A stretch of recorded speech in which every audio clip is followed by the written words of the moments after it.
Hey everyone, it's Thorn.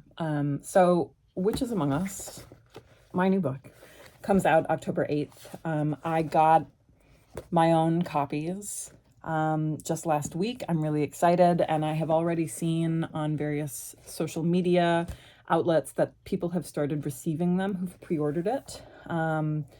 There's still plenty of time to pre-order. Please do. That's really important for authors and for publishers. But anyway, it's very exciting, and I thought I would, in this video, just talk a little bit about the thinking behind the book and then also read an excerpt to you. So, releasing a book is always a really nerve-wracking process because I don't know how other writers are, but I'm always, when I'm not like blacked out and like actively trying to forget that I have a book coming out, I spend a lot of time hoping that I just, I phrased things correctly, or it'll be interpreted in good faith. I put things across clearly. I feel like every time I've released a book, and this happens when I was blogging a lot too, the same sort of thing would happen where I would write something and I would check myself and I would make sure that I was saying what I wanted to say, and doing so, compassionately and clearly and thoughtfully. And when people would give me feedback, sometimes I get feedback over stuff that just never even occurred to me, right? So when you release a whole book, it's always kind of startling because I know that people are going to notice things that I didn't notice, and I hope everything just works together the way that I want it to.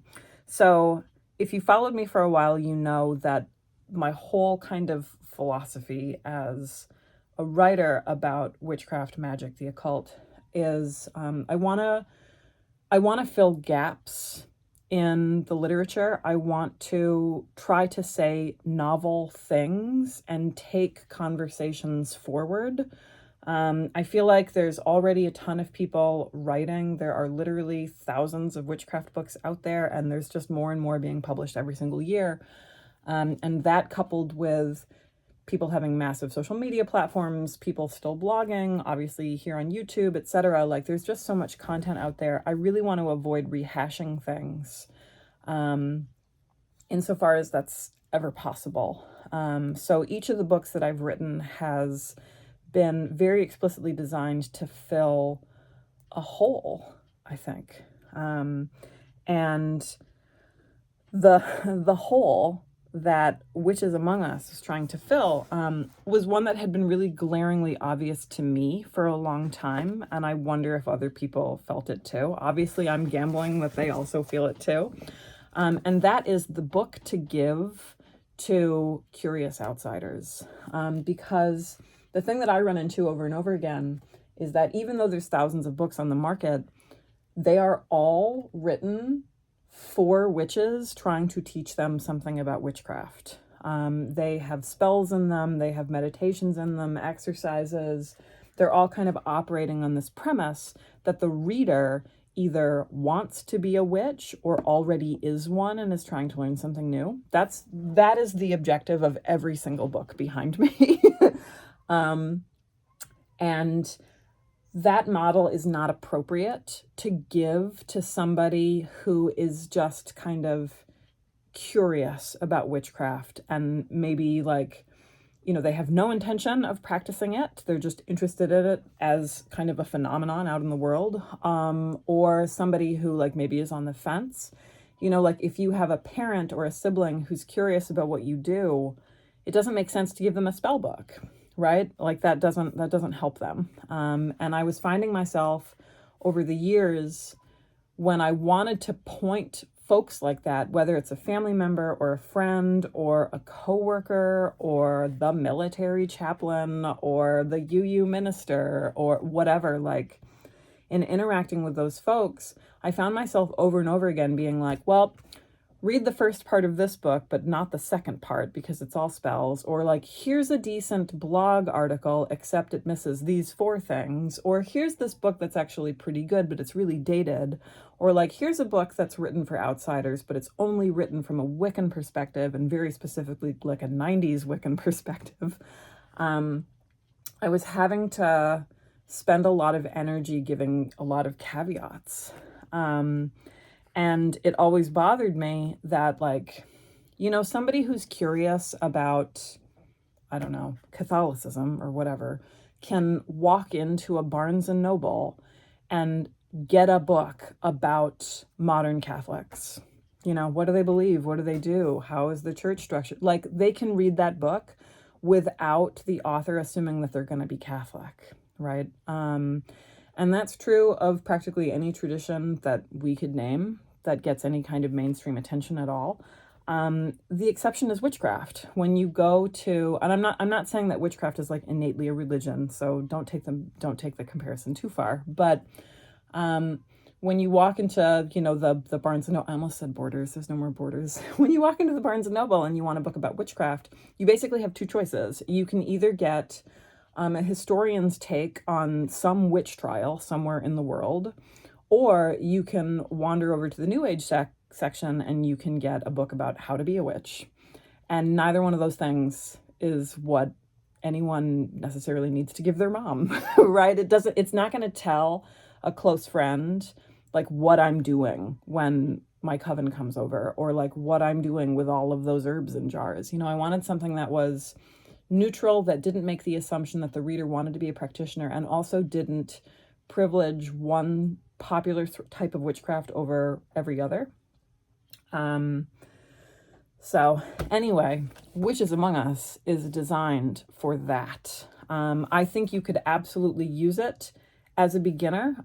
There's a lot of history in here. There's a lot of, I think of it as like cultural critique or cultural analysis. I'm not a historian, okay? I'm a religious studies scholar. So I spend a lot of time thinking about what people are up to now, and like how what people are up to now is related to things in the past.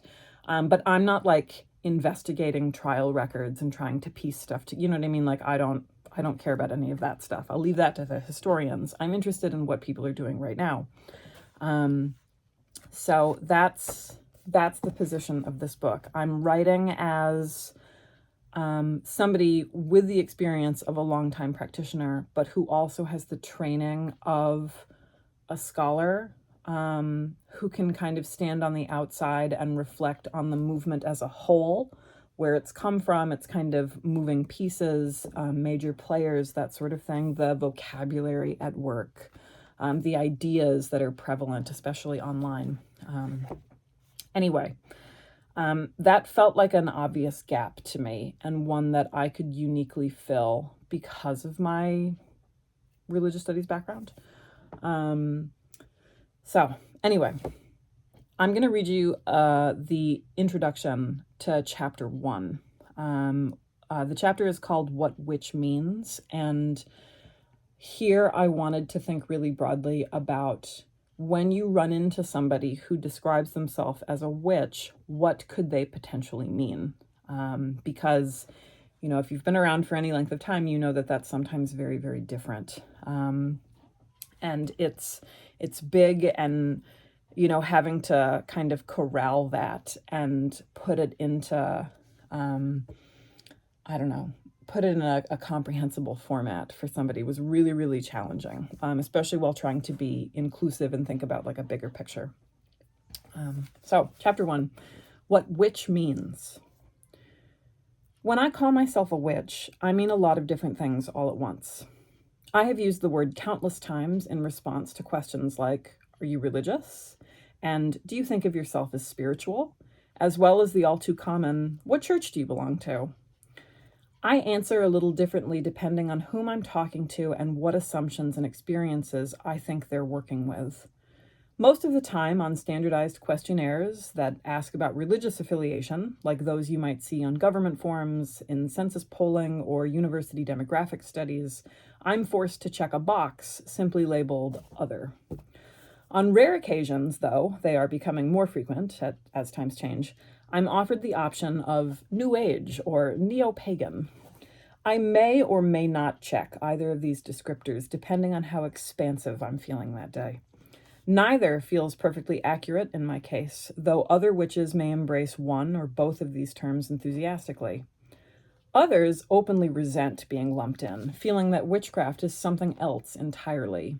Some of those witches probably refuse to even fill out the survey on principle. If I'm among more familiar company, I'll explain that I'm a witch, and more specifically that I'm a practitioner of a particular type of witchcraft called wicca. Wicca is one of the most visible types of contemporary witchcraft and has a history of appearing in the public eye as a religion, if perhaps an unusual one. Usually, my conversation partners have heard of it, even if they may not be entirely clear on what it entails. If I find myself in the company of someone who has a bit more knowledge, maybe a fellow religious studies scholar or a fellow magical practitioner, I'll be even more specific, and I'll say that I'm a Gardnerian Wiccan. Like most other religions we could name, Wicca comes in flavors, and I belong to one specifically. You are likely familiar with the role of denominations in Christianity, and Wicca is much the same, except we mostly use the word tradition to describe our different types. But witch is much bigger than Wicca. Many, if not most, witches today are not Wiccan, and when I call myself a witch, I mean so much more. And I was a witch long before I became a Gardnerian Wiccan. I use the word to also mean that I'm an occultist. Not all occultists are witches, but in my own life, these things are closely linked. Occultism is about what is hidden, and witchcraft is one of the hidden arts. Footnote. We'll talk more about Wicca and occultism in the coming section and in the next chapter. End footnote. I believe that the world is bigger and more complicated than we can always articulate, and that there are unseen forces at work that make the seemingly impossible possible. I also, and perhaps most importantly, use the word to mean that I practice magic. Witchcraft is a skill set that allows me to interact with those unseen forces, and it's something that I actively work at, learning as much as I can, experimenting, swapping experiences with other witches, and practicing. We cast spells, conduct rituals, practice herbal medicine, communicate with ancestors, gods, and other types of spirits, and study the past to connect with histories and traditions that have been oppressed, erased, or neglected at the feet of a seemingly disenchanted modernity. Finally, when I call myself a witch, I'm consciously setting myself apart from the status quo. I feel innately different from other kinds of people, and witchcraft gives me the language to articulate that difference. The witch is an outsider figure and has served as a symbol for marginalized groups of many kinds. The witch has been a rallying figure for feminists, for queer communities, and for individuals who exist on the fringes, unable or unwilling to conform to societal expectations. When I call myself a witch, I'm indicating my magical inclinations, my religious persuasion, and also my pride in my individuality and sense of belonging to outsider communities. When someone calls themselves a witch, they could mean any or all of these. Is witchcraft a religion? Yes, except for when it's definitely not. Is it an inherent identity, something you're born with, or something you discover? Maybe, but if it is, it's also something someone can cultivate and claim regardless of their background, though it's surely fair to say that some will come to it more easily than others. Is it just a mechanical practice or a toolkit, like being able to fix home appliances or learning how to bake? For some witches, yes, but even when we call witchcraft a practice or a craft, it still carries the cultural weight of something deeply meaningful, carefully learned, and artfully administered. Witchcraft is defined differently by individuals operating in different spaces, and contemporary witch communities present us with contradictions and disagreements, all while they share so much and are recognizably related. In this chapter, we'll take a close look at the many ways that witches characterize their craft, as religion, as spirituality, as practice, and as identity. Not merely a question of semantics, these deceptively small differences represent a matter of intense debate amongst practitioners and are the source of much confusion for anyone trying to learn about witchcraft today. We'll approach all of these terms as fluid and imperfect. Witches tend to choose their words with care, and their choices about these nebulous categories can tell us quite a lot about their individual experiences, beliefs, and values. Before we begin, for the purposes of our explorations in this short book, one parameter will remain consistent. The identity of witch is one that must be self-owned and self-applied. Witchcraft is everything I have described thus far, but it's also historically an accusation and a condemnation. Even today, in some parts of the world, witch hunting is a very real phenomenon that carries potentially deadly consequences. Witch is an insult hurled by outsiders, confronted by something they do not respect or understand. Colonizers encountering religious and cultural others have used witchcraft to characterize peoples and practices they deem inferior or primitive. And even the well-meaning today sometimes conflate the world's many magical traditions, ignoring the boundaries that especially marginalized communities set for themselves. This isn't something I seek to repeat. Limiting the scope of this book to today's self-described witches also means that this isn't a history of witch hunting or witch trials, nor is it a commentary on the continued violent persecution of accused witches in places like India, Papua New Guinea, Ghana, and elsewhere. The relationship between historical understandings of witchcraft around the world and the contemporary usage of the term by people today is not necessarily continuous. Many good resources exist for readers interested in these other cases, but my focus is on the witches and witchcraft that you are most likely to encounter today. Subsequent sections, as I just said, so my next section is called Making Witchcraft a Religion. That making is important, right? Understand that I'm not asserting that it innately is religion, but it has actively been constructed as religion by many practitioners.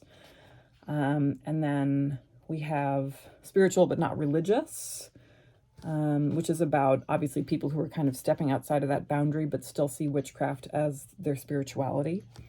And then witchcraft as a practice, where we talk about this idea that witchcraft is, it's craft, it's secular, right? It's fluid enough that people can kind of graft it onto their own religious beliefs, right? But it's not innately those things.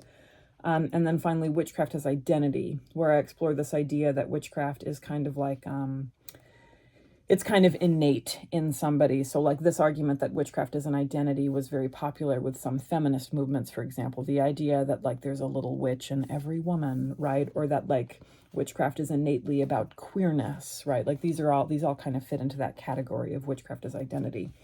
And what's different, I think, about my work is that I take all of those positions equally seriously. I think there's this tendency, even like beginner books, whether they're designed to be neutral or whether they're designed to be teaching practitioners. Chapter 1, it's always like, witchcraft is a practice, not a religion, right? Or like, another name for witchcraft is Wicca. Wicca is a religion, right? Like, I feel like a lot of books today just take this really hard line about what witchcraft is, and I don't do that. Instead, I want to look at what's actually on the landscape and describe what's on the landscape instead of making an innate kind of argument about any one of those positions being the correct one. So yeah, I'm pumped about it. Those of you who read it, I hope that you like it. Okay. Very exciting. And if you happen to be in the Raleigh, North Carolina area, I'm doing a book launch at Quail Ridge Books in Raleigh on the day of release, which is October 8th, which I think is a Tuesday.